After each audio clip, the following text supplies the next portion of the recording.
This is Arlene Donaldson, real estate agent here in Dallas, Texas. Kamusta po kayo?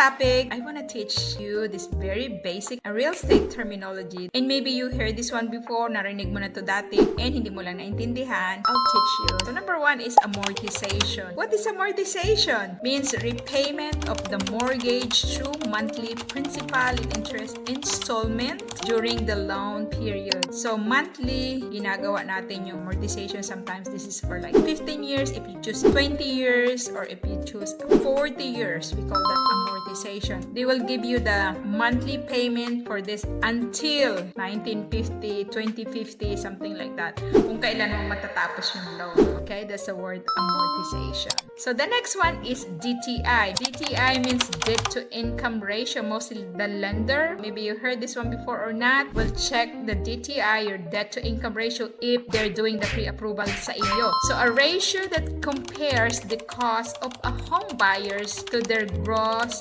income. So example, even you're making 10,000 a month but you have a higher debt, so magbabago yung inyong pre-approval based on your debt to income ratio. For example naman, even you're making 5,000 a month but wala ka namang masyadong utang, so it's really gonna make a difference for your debt to income ratio. Okay? The next terminology is closing costs. What is this closing cost? This is the fees for purchase of the property that are due at the conclusion of the sales transaction. Meaning, if you wanna close the house, nandun na tayo sa final date for the closing, signing all the document for the deed. We call that closing date. They will give you the documents 3 days before. Closing documents. It's very important na alam mo yung closing cost kasi once we go to the title company, you need the exact amount. Either you wire it already to the title company or meron tayong dalang cashier check to give it to the rep para ibigay mo yung pera doon. If you do a transfer already, so they will check it. Contingencies. What is contingencies? Condition included in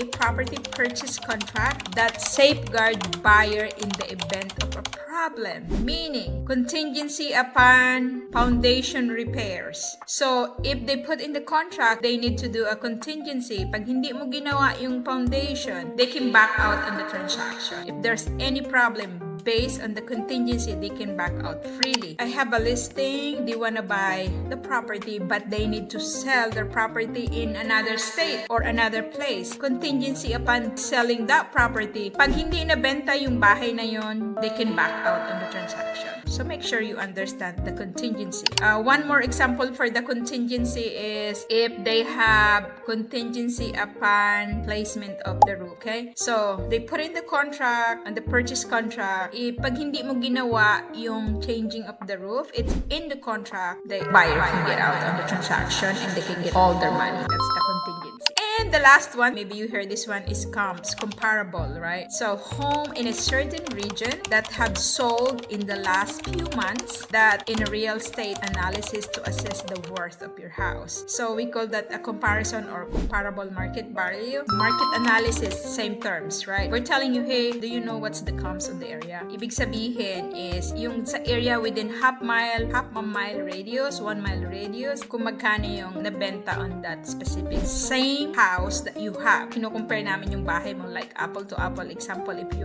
have 1 story, so we will compare it the same bathroom, same amount of bedroom, 1 story, and mostly by the square foot lang. Example, you're comparable, meron silang swimming pool and you don't have a swimming pool, so we can adjust based on that amount. Or example, your house, no upgrade, and then the neighbor that comparable, they have an upgrade in the property, you can check that one too. So that's we call that very specific comparable market analysis in the area para maintindihan nyo how to price and why your home is priced this amount. So that's it. And if you need real estate assistant, please call me 214-690-1233 and love to guide you and help you with your real estate. If you want to sell or buy here in North Dallas area, love to guide you. And hope you guys learn from this video. Please share this one and help somebody else too. Have a great one.